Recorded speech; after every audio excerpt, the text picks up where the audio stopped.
정체 겉과 속을 들여다보는 정치온 시작합니다. 오늘은 복귀왕 민주당 의원, 권영진 국민의힘 의원 두 분과 함께합니다. 어서 오세요. 안녕하세요. 네, 안녕하세요.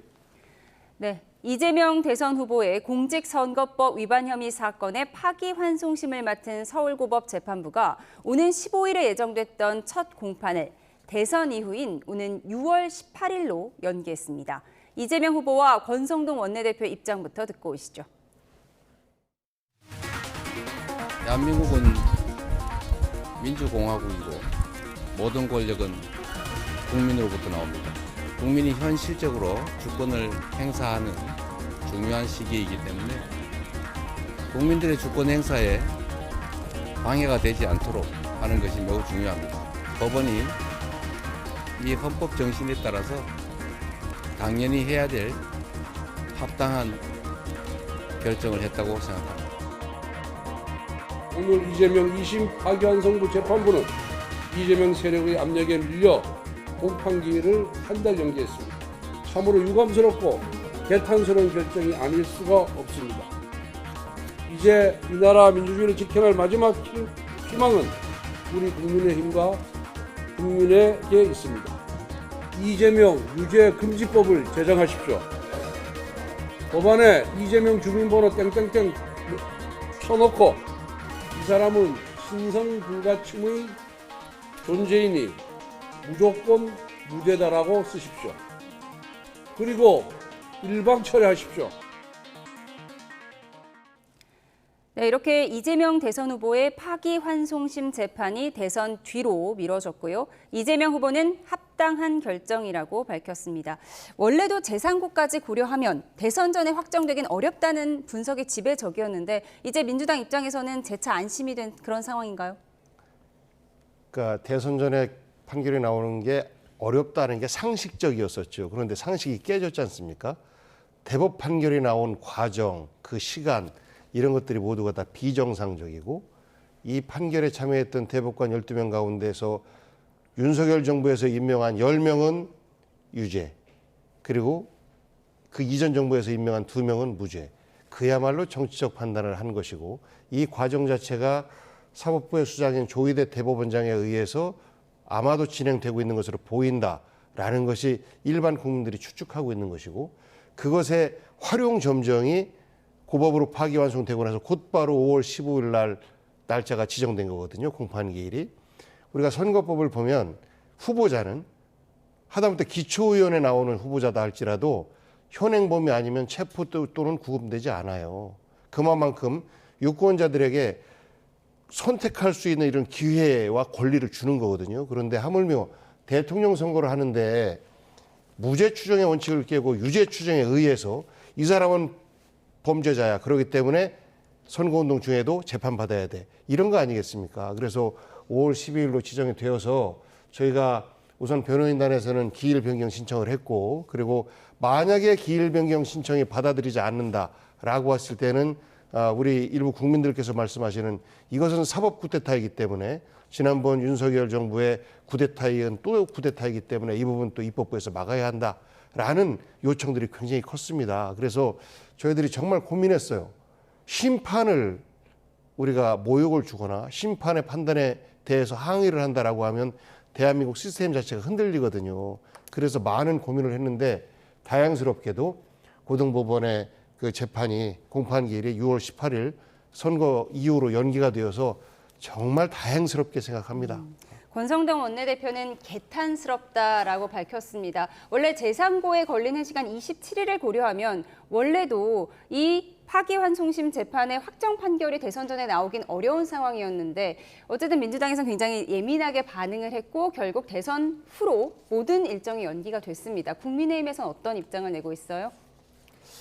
이재명 후보 선거법 위반이거든요. 이건 선거법 위반은 법에 633으로 1년 내로 선고가 끝나도록 돼 있는데 이 재판은 1심만 2년 2개월, 2심 4개월, 그러가 1심에서는 징역형의 유죄, 2심에서는 180도 뒤집은 무죄가 나온 겁니다. 이걸 대법원에서 유죄 취지로 파기환송을 한 거거든요. 한 거고 그리고 기왕에 나는 이 2심 재판부가 파기환송심 재판부가 날짜를 안 잡았으면은 제가 보건대는 뭐 선거 이후로 이렇게 연기하는 것도 일리가 있다고 봐요. 그러나 5월 15일 날 날짜를 잡아놓고 민주당에서 기일을 변경하라고 강하게 압박하고 이걸 사법 쿠데타라고 표현을 하고 대법원장을 공수처에 고발 조치하고 그리고 오늘 지금 방금 법사위에서 조희대 대법원장에 대한 청문회를 통과시켰습니다. 이렇게 압박한다고 해가지고 이 기일을 선거 이후로 연장하는 거는 사법부가 입법 권력에 굴복한 거죠. 이거는 누가 봐도 굴복한 거 아닙니까? 근데 지금 민주당에서는 후보에 대해서 조금 전에 복귀한 의원님도 구의원, 시의원도 선거에 나온 사람은 이렇게 하지 않는다라고 얘기를 하는데 아니 선거법 위반으로 1심에서 징역형이 나오고 2심에서 무죄가 되고 그리고 상고심에서 최종 법원인 대법원에서 유죄 취지에 파기환송하는 당한 그 피의자를 대통령 후보로 내는 정당이 세계사에 있습니까? 저는 그런 부분에 대해서도 좀 새겨봐야 된다. 왜 이렇게 무리를 하는지 저는 모르겠다. 이런 생각이 듭니다. 예, 어쨌든 파기환송심의 모든 절차가 대선 뒤로 밀렸는데 민주당은 오늘 조희대 대법원장을 청문회에 세우기로 의결을 했어요. 이 일정은 그대로 진행합니까? 아마 실제 청문회 날짜를 언제 잡을지에 대해서는 정치적 고민을 좀 하게 될 것 같습니다. 선거가 급박하게 진행되는 과정에서 날짜가 정해진 거 아닌가요? 뭐 대강 어느 기간쯤에 하자라고 예. 하는 것이지 날짜를 구체적으로 딱 못 박아서 이렇게 진행하는 것은 아니니까요. 그리고 실제 그 날짜를 지정할 때는 여야 합의 과정을 우선은 거치고 물론 합의가 안 되겠지만 이런 절차들이 있기 때문에 당장 진행되기는 어려워 보이는데요. 그럼에도 불구하고 아니 대법원장까지 청문회에 불러들여서 망신주기 하는 건 좀 너무한 거 아니야? 라는 그 반대 측의 시각이 있을 수 있습니다. 그러니까 조희대가 잘한 거야 라고 생각하는 분들은 아니 이거는 사법부에 대항하는 거잖아 라는 시각으로 볼 수 있는데요. 저는 조희대 대법원장이 자초했다고 봅니다. 그렇게 유례가 없을 정도로 빠른 시간으로 소부에 회부됐던 것을 2시간 만에 회수해서 전원회의체로 넘기고 이것을 단 두 차례 회의만 하고 나서 그 다음에 판결을 하는 이런 그 이재명은 무죄야. 이것을 만들어내는 과정 자체를 조희대 대법원장이 했다라고 보고 이것에 대해서 왜 그랬는지에 대한 설명을 국민께 좀 해달라라는 자리가 청문회 아니겠습니까? 저는 그 자리에서 지금 현재 조희대 대법원장에 대해서 오해하고 있는 부분이 좀 있으면 풀렸으면 좋겠고 그리고 조희대 대법원장이 판단에 있어서 잘못된 부분이 있다라고 하면 저는 국민들에게 담백하게 사과하는 것이 옳다라고 봐요. 예. 조금 전에 우리 의원님께서 전 세계에 이렇게 그 다툼이 있는 후보를 공천하는 경우가 있었느냐라고 했는데 아주 가까이에 미국의 트럼프가 그런 것으로 해서 이미 대통령까지 당선되었고 그리고 이재명 대표가 윤석열 검찰총장 출신의 대통령 그 권력이 그렇게 탈탈 털었음에도 불구하고 아직까지 살아남을 수 있었던 것은 저는 그만큼 그분이 윤석열 정부에서 잣대로 되는 그런 유죄의 근거가 희박했고 그리고 더 큰 것은 국민적 지지가 있었기 때문에 후보가 된 것 아닌가 싶습니다. 그래서 저는 그 민주공화국에서는 민심을 받들여야 되는데 사법부에서는 그런 과정 자체가 너무 약했다, 인식이 부족했다라는 결과 아닌가 싶습니다. 예, 오늘도 많은 일이 있었는데 이재명 후보의 재판 기일이 연기가 됐고 민주당이 조희대 대법원장에 대한 청문회를 의결을 했고요. 그리고 또 민주당 주도로 피고인이 대통령이 당선되면 모든 재판을 정지시키는 법안을 국회 법사위를 통과시켰습니다. 이에 대해서 권성동 원내대표는 차라리 이재명 무죄법을 만들어라 이렇게 강하게 반발을 했는데요. 어떻게 보셨습니까? 이건 완전히 민주 헌정 질서를 파괴하는 행기입니다. 그러면은 국회 의석만 많으면은 그 단 한 사람을 위해서 죄를 지어서 현행법으로 결과적으로는 이 유죄 판결을 받으면은 당선 무효형이 나오면은 이거를 불출마하게 돼 있는 사람을 위해서 그 사람을 위해서 선거법도 아니 허위사실 유포가 무죄라는 거 아니에요. 이제는 앞으로는 허위사실 선거에 나서 아무리 허위사실 유포하더라도 처벌 못합니다. 그러면은 완전히 이재명 대표 한 사람을 무죄를 주기 위해서 지금 국민들이 준 국회 의석을 활용하는 거거든요. 또 하나는 지금 헌법 84조 예를 들면 대통령이 당선된 자가 내란 외환죄 이외에 형사소출을 받지 않는다라고 하는 형사소출을 과연 새로운 것에 대한 기소를 안 한다는 거냐, 아니면은 해오던 재판까지도 못 한다는 거냐, 이 자체를 아예 법으로 헌법 84조를 법으로 유권 해석해서 이재명 대표의 대통령이 되면은 재판 안 한다라는 법까지 만드는, 이렇게 가면은 입법부가 150석 넘는 가반수를 넘겼다고 해서 사법 질서도 자기 마음대로 하고 죄 있는 사람도 죄 없게 하고, 그래서 권성동 원내대표 말이 맞아요. 그러면은 이재명 대표는 어떤 죄를 짓더라도 처벌하지 않는다, 무죄다라는 그 법을 차라리 만드세요.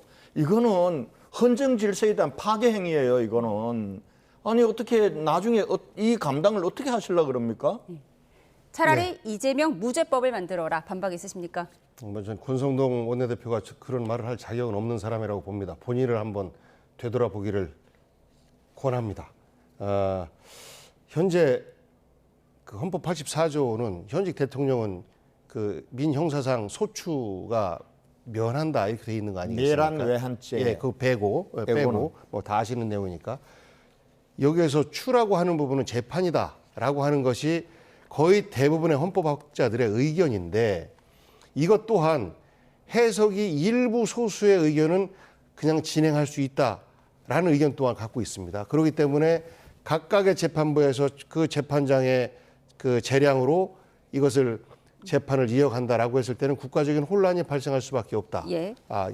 그래서 이것에 대한 최종 결정을 누가 하냐면 대법원에서 해야 되는데, 이번 재판 결과에서 보듯이 이재명에 대해서 유죄를 추정하고 있는 조희대 대법관과 10명의 그 대법관들이 아마도 소수의 의견을 기준으로 해서 판결할 가능성이 매우 높다. 그렇기 때문에 다수의 헌법학자들이 이야기하는 대로 재판까지 중지되는 헌법 84조를 형사소송법에 명시함으로써 혼란을 없애자라는 취지입니다. 예. 이재명 후보는 본인의 사법 리스크와 관련해서 희생자 프레임을 강조하는 전략을 이어가고 있는데요. 어제 경청 투어 도중에 한 지지자가 건넨 건강식품 한 상자를 선뜻 받지 못하고 머뭇거리는 해프닝도 있었습니다. 이재명 후보의 어제 발언부터 듣고 오시죠. 가끔씩은 무리한 세력의 무리한 기도가 성공하기도 합니다. 조봉암 사법살인 됐지요. 김대중은 왜 아무한 일도 없이 내란 음모죄로 사형을 받습니까? 죽은 사람도 있고 산 사람도 있습니다. 그러나 우리는 이번에는 반드시 살아서 반드시 새로운 나라를 만들어 갑시다, 여러분.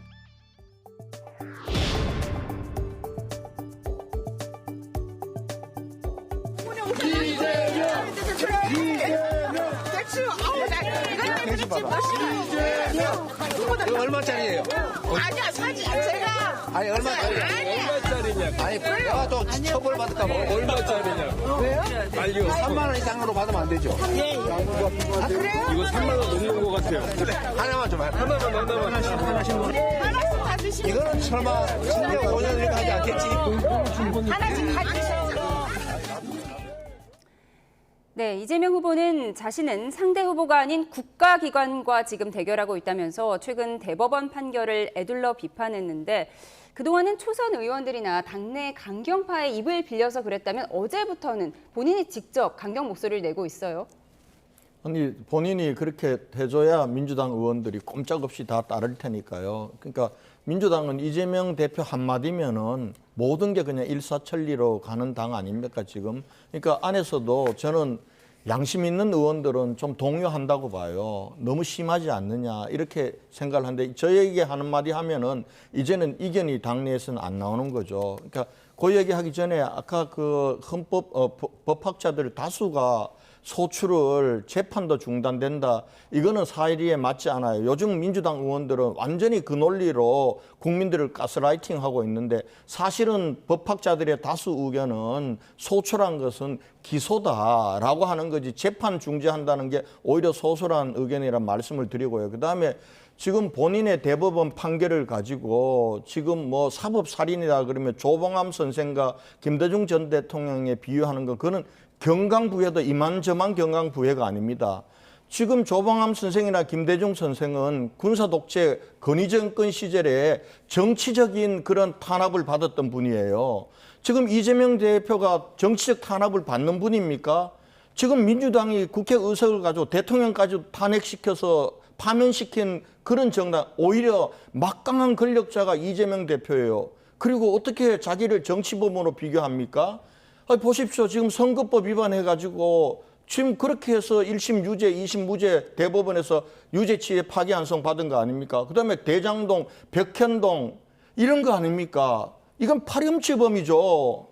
조봉암 선생이나 김대중 전 대통령하고 비교하면 정말 그 두 분들이 무덤에서 벌떡 일어날 일입니다. 이거는.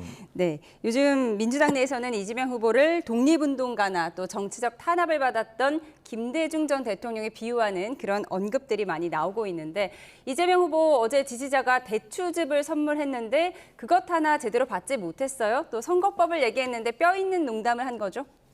선거법도 실제로 만약에 그걸 통째로 받았다라고 하면 어딘가 또 고발해 들어갔을 것이고 검찰은 득달같이 기소했을 것이고 이재명 또 선거법 기소돼 이렇게 또 언론에 대문짝만하게 홍보가 됐을 것이고 아마 뻔합니다. 안 봐도. 그렇기 때문에 선거법에 대해서 털끝만큼의 의심이 있는 부분에 대해서는 조심하자라는 게 또 하나 있고 시장에서 어묵 같은 거 받아먹는 건 괜찮아요?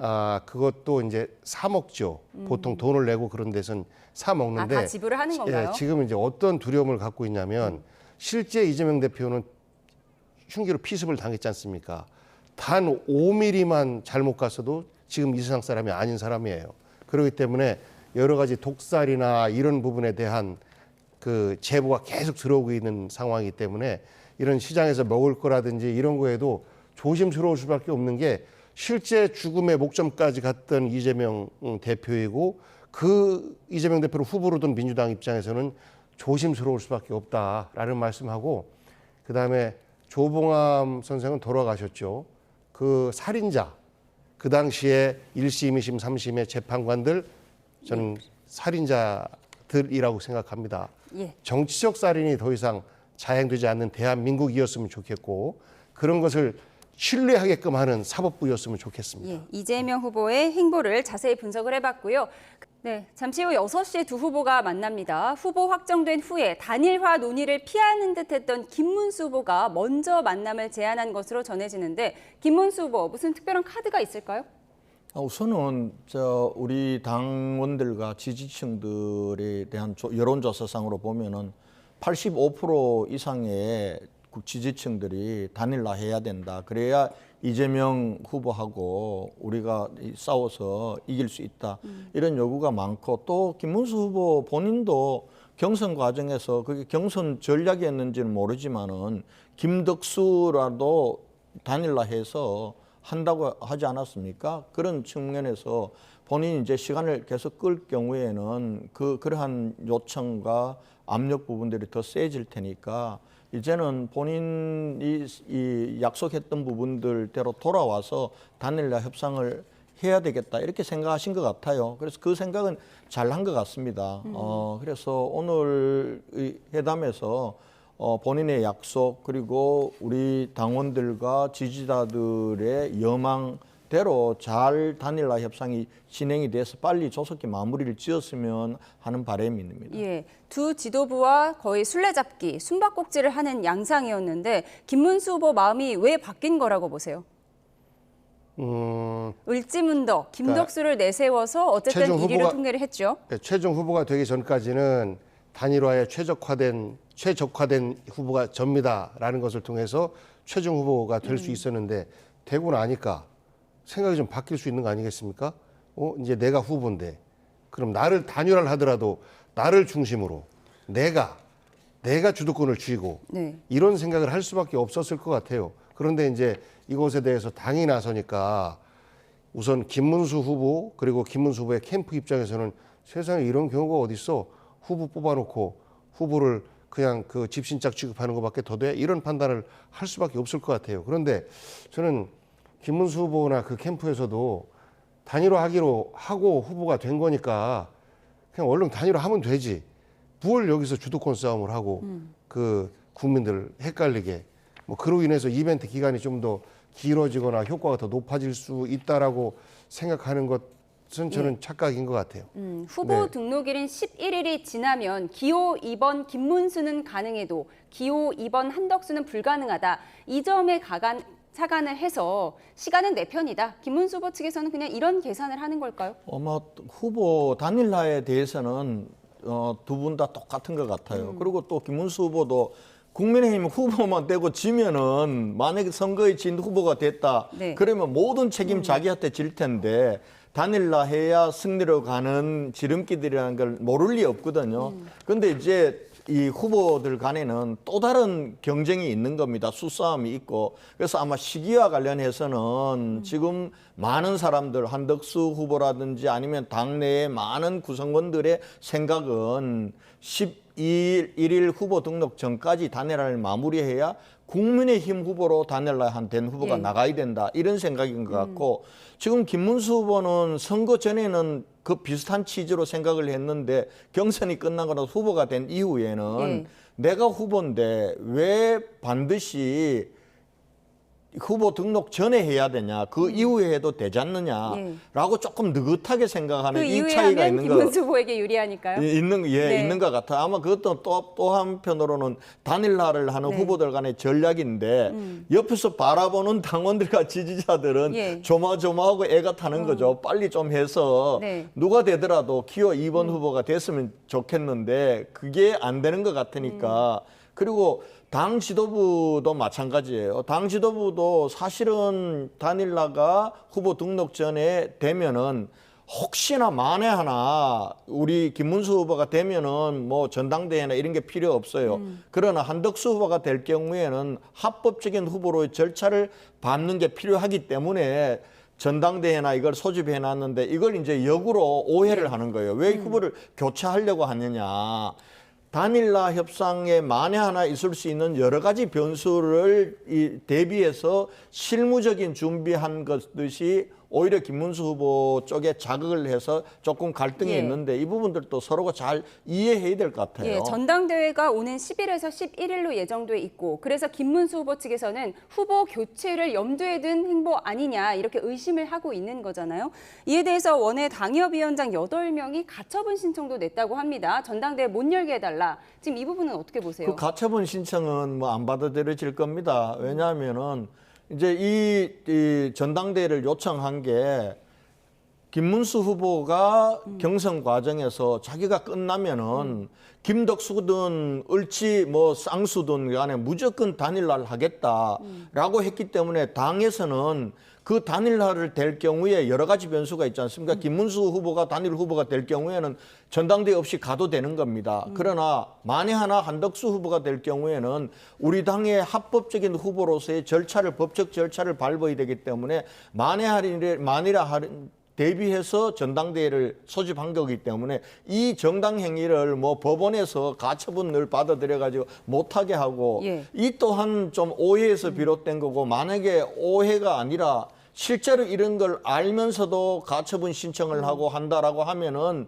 김문수 후보의 단일화에 대한 진위를 사실은 의심케 할 수밖에 없는 것이기 때문에 이 부분들은 뭐 제가 보건대는 김문수 후보와는 관계없이 지지하는 원외위원장들 몇 사람이 예. 낸 거다 이렇게 보고 있습니다. 예, 어제 하루 종일 지도부를 피해 다닌 김문수 후보의 속내는 무엇일까요? 이런 분위기 속에서 김문수 후보 측에서는 단일화 입장 자체에는 변함이 없다는 목소리가 나왔는데요.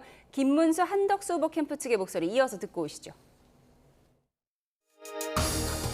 순조롭게 단일화를 할 수 있었던 기회가 많았었는데 후보를 부당하게 압박하는 여러 일들이 반복되면서 이것이 굉장히 것들가 잘못된 길로 가고 있다라고 저는 느끼고 있습니다. 당 지도부가 나서서 단일화를 시키겠다 하면서 시한을 정하고 압박을 하고 심지어 후보자를 끌어내리려는 시도로 보이는 그런 행위가 반복되면 후보로서도 그것을 응하기가 쉽지 않아지거든요. 국민과 당원 앞에 공개적으로 수차례 했던 약속이기 때문에 그건 바로 즉각 후보가 된 뒤로부터 바로 진행이 됐었어야 되는데 지금 많이 늦춰지고 있어서 안타깝습니다. 상대하는 그런 경쟁력을 키우는 방안으로 단일화가 돼야 되기 때문에 그건 11일 이전 이어야 그나마도 한번 해볼 수 있다는 거고 여러 가지를 약속한 대로 그렇게 바로 진행이 돼야 된다고 생각합니다. 네, 김문수 후보 측 김재원 비서실장은 단일화에 대한 마음은 변함이 없다. 다만 한덕수 후보는 1,000원 당비 한 장 낸 적이 없다라는 점을 강조하고 있습니다. 그러니까 김문수 후보로 단일화해야 한다. 결론은 그거죠. 당내 인사들은 특히나 김문수 후보를 도왔던 분들은 그렇게 이야기할 수밖에 없는데 단일화 하겠다고 약속했으면 지켜야죠. 근데 우리 국민들이 볼 때는 참 한심할 것 같아요. 왜냐하면 윤석열 정부의 계엄에 대해서 찬반 혹은 탄핵에 대해서 찬반 이런 국민들의 여론을 제대로 못 안고 있는 못 담는 잠시만요. 지금 후보들의 한덕수 후보와 예비 후보가 예정이 없던 입장 발표를 하고 있습니다. 들어볼게요.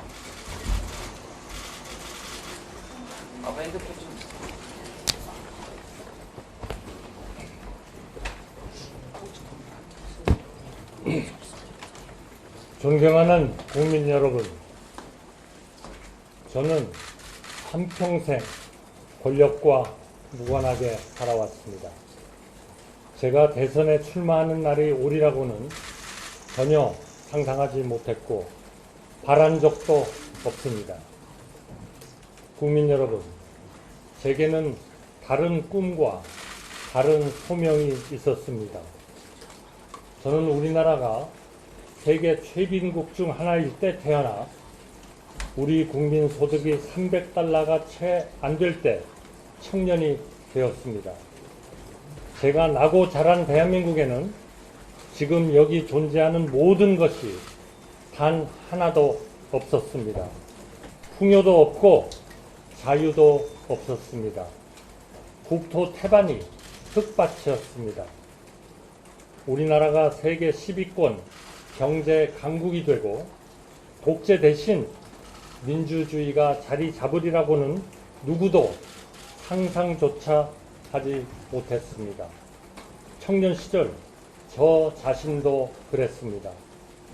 조만간 우리도 일천불 시대가 열린다는 상사의 말씀을 듣고 허언증이면 어쩌나 걱정하였습니다. 국민 여러분, 그러나 우리는 이 모든 것을 이루었습니다. 저는 나라가 앞으로 나아가는 것을 제 눈으로 똑똑히 보면서 살아왔습니다. 한 곱이 한 곱이 넘어가는 과정이 전부 드라마였습니다. 우리 국민의 위대한 드라마를 지켜보며 저의 작은 힘을 보태는 것, 그것이 저의 꿈이고 소명이었습니다. 다른 나라가 못한 일을 대한민국은 이루어냈습니다. 저는 그 힘이 두 군데서 나왔다고 생각합니다. 우리 국민 한 분 한 분의 피땀, 그리고 진영을 떠나 나라 전체를 생각하는 정치입니다. 이중 정치가 얼마나 중요한 역할을 해왔는지에 대해서는 부끄럽지만 저도 평생 모르고 살았습니다. 정치가 사라진 지난 3년간 생애 처음으로 정치의 역할을 뼈저리게 실감하였습니다. 진영을 불문하고 저는 지금의 한국 정치를 정치라 부르고 싶지 않습니다. 한국 정치는 정치가 아니라 폭력, 그것도 아주 질이 나쁜 폭력입니다. 자기 한 사람만의 미래가 아니라 국민 전체의 미래를 갉아먹고 있기 때문입니다. 이걸 바꾸지 않으면 우리는 어디로도 나아갈 수 없습니다. 저는 그래서 대선에 출마하였습니다. 바로 개헌, 통상 해결, 국민 동행을 약속드렸습니다. 이제는 제발 앞으로 나아가야 한다고 말씀드렸습니다.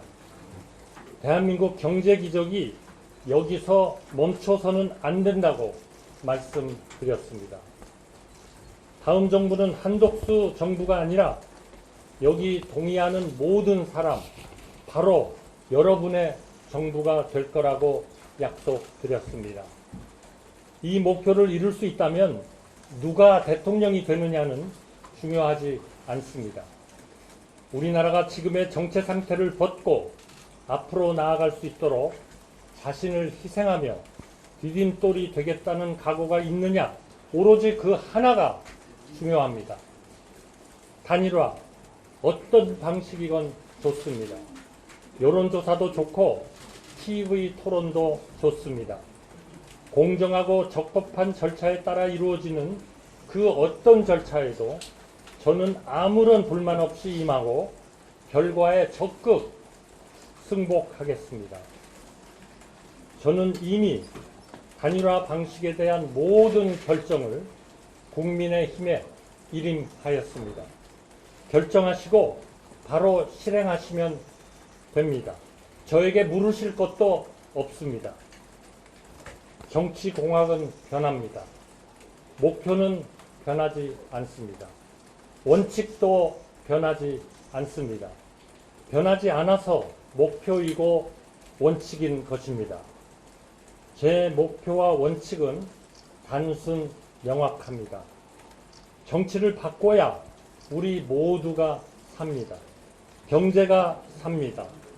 정치를 바꿔서 경제를 살리는 것이 제 목표입니다.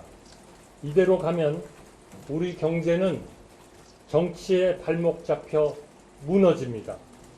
이 목표를 이루기 위해서는 목표에 공감하는 분들의 단일화가 절대적으로 필요합니다. 저는 단일화의 세부 조건에 아무런 관심이 없습니다. 전혀 없습니다.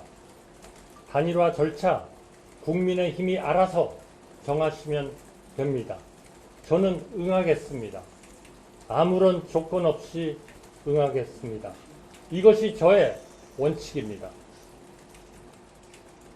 투표용지 인쇄 직전까지 국민들을 괴롭힐 생각이 전혀 없습니다. 정치적인 줄다리기는 하는 사람만 신나고 보는 국민은 고통스럽습니다. 도리가 아닙니다.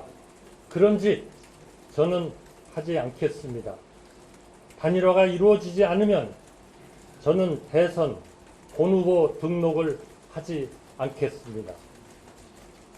감사합니다.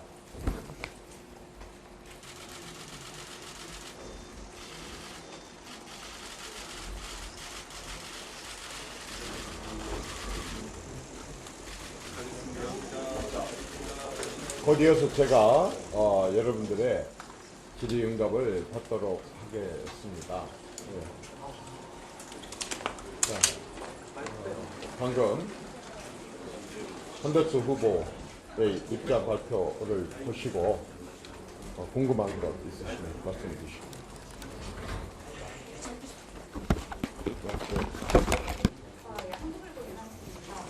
좀 크게 얘기해 주십시오, 여러분. 후보님께서 어떤 조건이든 수용하겠다고 말씀하셨는데 만약에 김문수 후보 측에서 일방적인 후보 사퇴를 요구하면 그것까지도 받아들일 용의가 있으신지. 그건 단일화가 아니잖아요.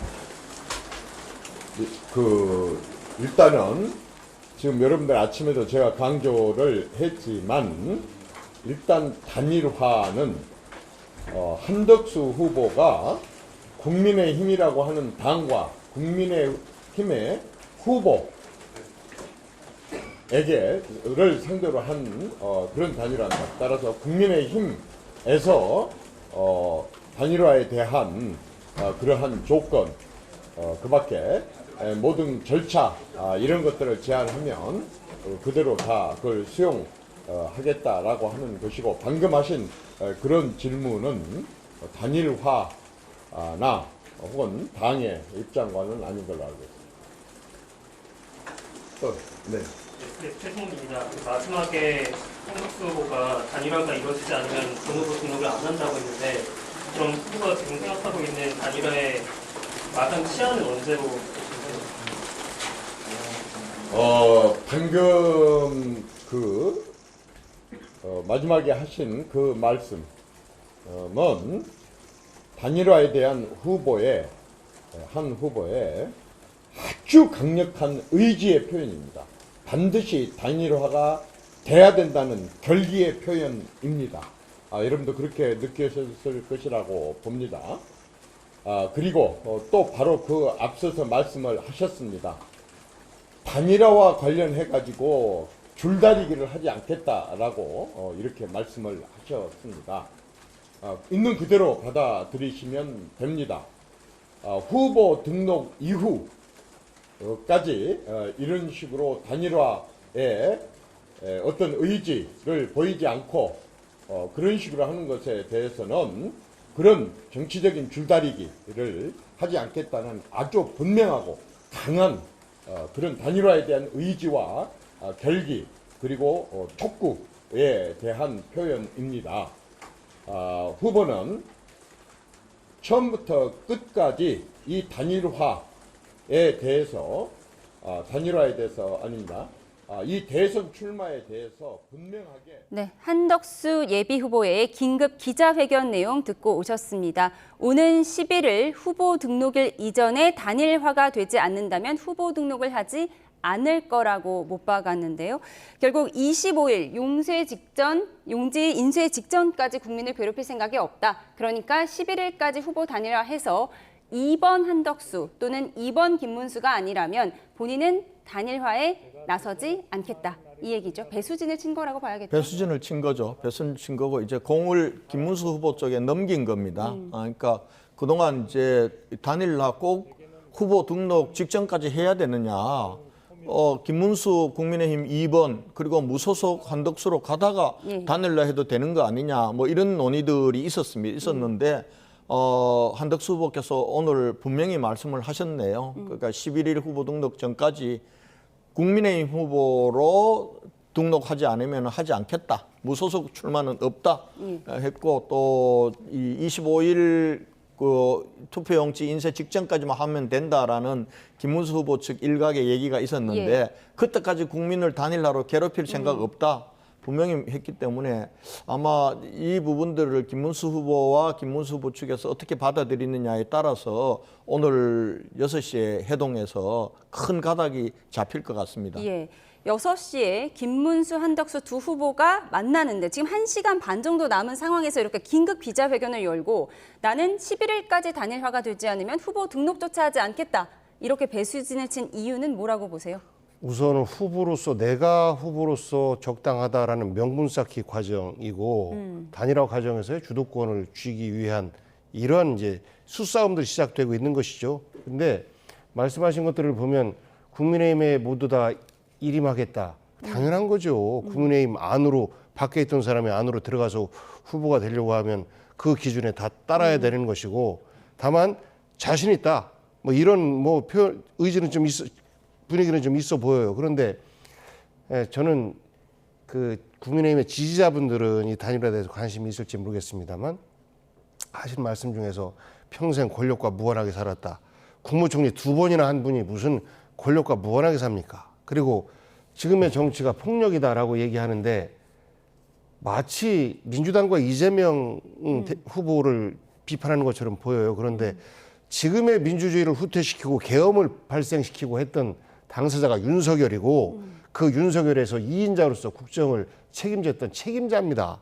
반성을 해야지 어디 감히 지금의 정치에 대해서 비판을 하고 그럽니까?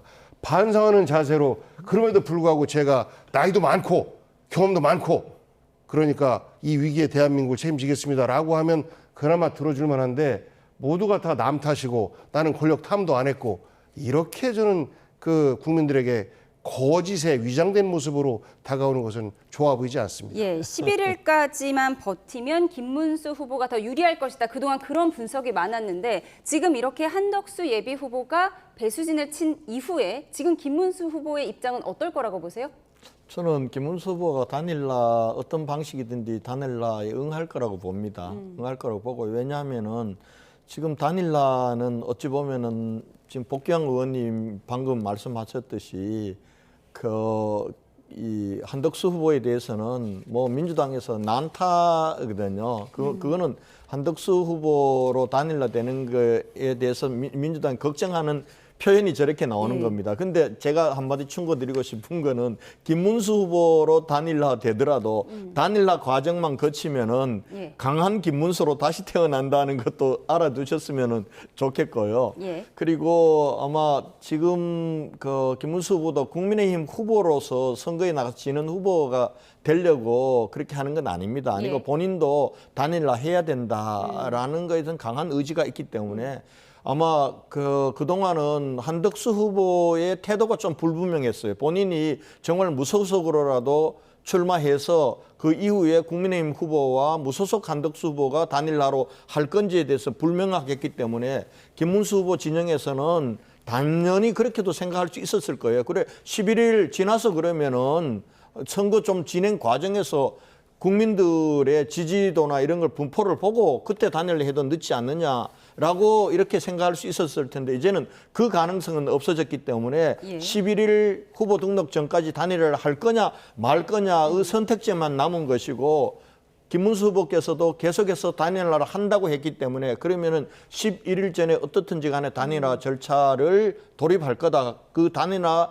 절차와 방식은 오로지 김문수 후보가 선택하면 된다. 오늘 얘기로 보면은. 그래서 공은 이제 김문수 후보에게 넘어와 있다. 이렇게 보시면 될 것 같습니다. 김문수, 한덕수 두 후보가 오늘 만찬을 갖는다고 앞서 전해드렸는데요. 장소가 나왔습니다. 오후 6시에 둘의 국립현대미술관 서울점에서 만난다고 합니다. 만찬이 이렇게 목으로 넘어가기가 쉽지 않은 굉장히 예민한 상황일 것 같은데 어쨌든 지금 한덕수 예비후보가 여론조사도 좋고 TV토론도 좋고 모든 방식은 김문수 후보가 정해라 이렇게 공을 넘긴 상황에서 오늘 극적 합의가 타결될 수 있을 걸로 보세요? 저는 만약에 김문수 후보가 오늘 단일화 회동에서 결말을 내지 못하면 쫓겨날 것 같아요. 국민의힘에서. 지금 그런 모습들이 보이는 거 아니겠습니까? 뭐 여의도 연구원장은 후보 교체를 아예 노골적으로 이야기하고 그리고 이미 그 국민의힘의 후보 결정 과정 자체가 한덕수를 상대로 할 수 있는 후보 뽑기 아니었습니까? 그렇기 때문에 그것에 가장 맨 앞에 섰고 단일화를 하기에 가장 적당한 후보가 김문수 후보다라는 판단 때문에 아마도 국민들 그 지지자들이 김문수 후보를 뽑은 것 아니냐라는 주장을 저희 민주당만 하는 게 아니고 홍준표 후보도 그렇게 얘기하고 한동훈 후보도 그렇게 이야기를 하고 있습니다. 그래서 김문수 후보는 더 이상 버티기는 좀 어렵지 않겠느냐 이런 생각을 하고 만약에 버틴다면 국민의힘에서는 이제 그 내홍의 어려움에 처하게 될 것 같은데 뭐 그러지 말고 우리 국민들 걱정 덜 끼치고 저는 후보 빨리 결정돼서 이재명 후보와 또 민주당과 국민의힘 여러 가지 그 정책과 그리고 정치 사안을 가지고 제대로 된 그 선거를 좀 펼쳤으면 좋겠습니다. 복귀한 의원님 뭐 걱정해 주시면 고맙고요. 전적으로 동의합니다. 그런데 김문수 후보가 단일화 안 하겠다고 하면은 우리 당에서 쫓아낼 방법이 없어요. 김문수 후보로 가는 겁니다. 그러나 그렇게 가면은 우리 당이 국민으로부터 쫓겨날 거예요. 그렇기 때문에 아마 김문수 후보도 그 대의를 알아요. 알기 때문에 아마 복귀한 의원님 말씀하신 대로 빨리 단일화해서 이제는 진짜 미래를 향한 정책 경쟁으로 나가는 그런 시대를 좀 열어야 된다. 그렇게 할 거라고 봅니다.